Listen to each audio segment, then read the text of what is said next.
All come together. So we're at the main offices in Bingley. We're doing some wear trials on the cold season grasses. We're doing the trials for the All England Lawn Tennis Club. We've been doing the trials now for over half a century. Basically, we simulate the wear that a tournament would get. So we carry on just putting passes on it until it's basically done, and then we collect all the data and feed it back to Wimbledon.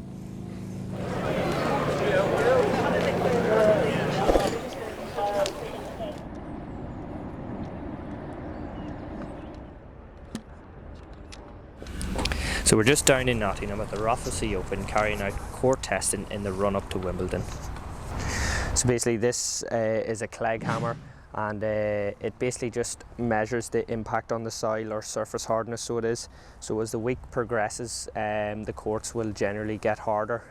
So at the minute we're on day 4, we're kind of looking anywhere from 220 to 250. So this will kind of give us an indication of how hard the courts are in the morning time, so we'll know how fast they're playing, what ball bounce is going to be, so it kind of gives us an indication on that.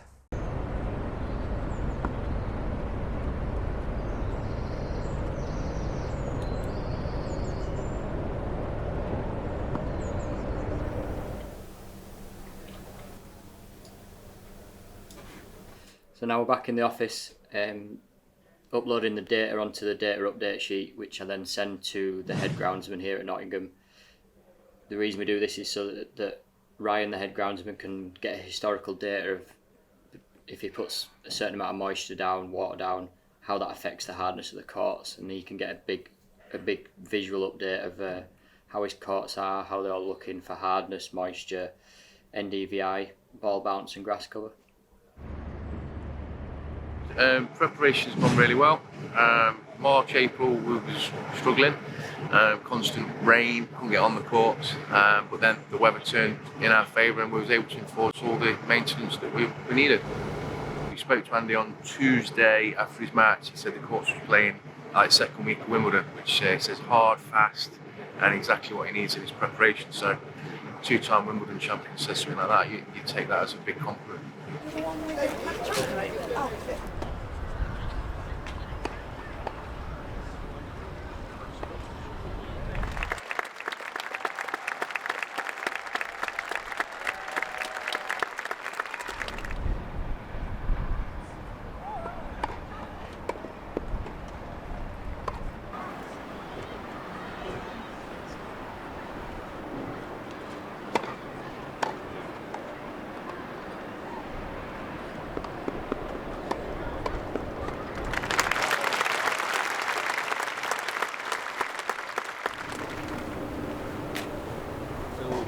We finish up here on Sunday and then we'll be heading straight up to Ilkley, so we will to get started there.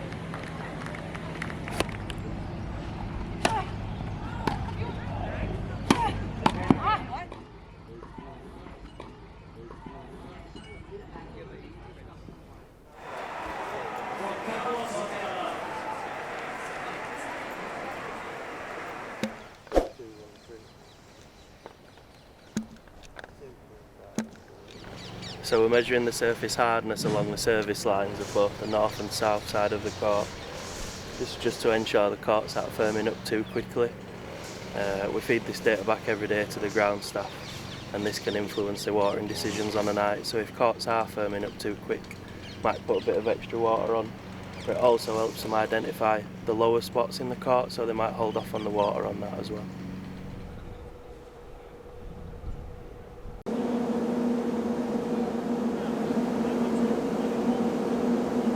Measuring the live grass cover of the court using a point quadrat. We do that in 8 different positions on the court every day, so 2 behind the tee and then 2 behind the baseline, north and south, and that's just to map the decline in grass cover from the start of the tournament to the end of the tournament. Yeah, it's been a long championships, a lot of long nights under the roof since Centre and Court 1. But as we get to the tail end of the championships, it's starting to get a little bit more stress-free and a lot easier now. And we've seen this morning footage of the assessments we do and the data we kind of feed back to the ground staff and Will in particular, and I'd just like to see how you value that and what you do with that data, how it influences your actions throughout the day. Yeah, well, it's great for us. The hardness data especially, we're using every day to help inform our irrigation schedules, alongside looking at the weather forecast and how it's been during the day. We're able to determine then if a court has gone off because of the weather and just got a lot harder.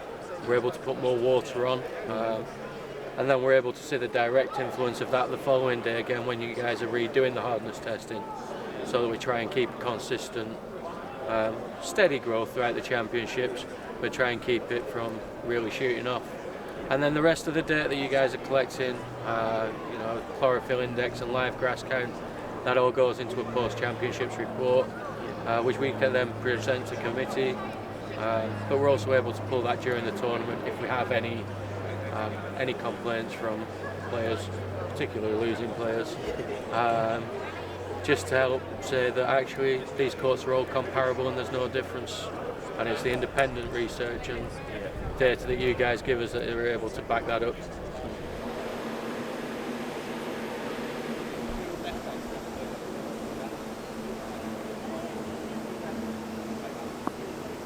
So now we've finished the testing, we're just going to head back to the office, have a look through the numbers and send it off to the ground staff.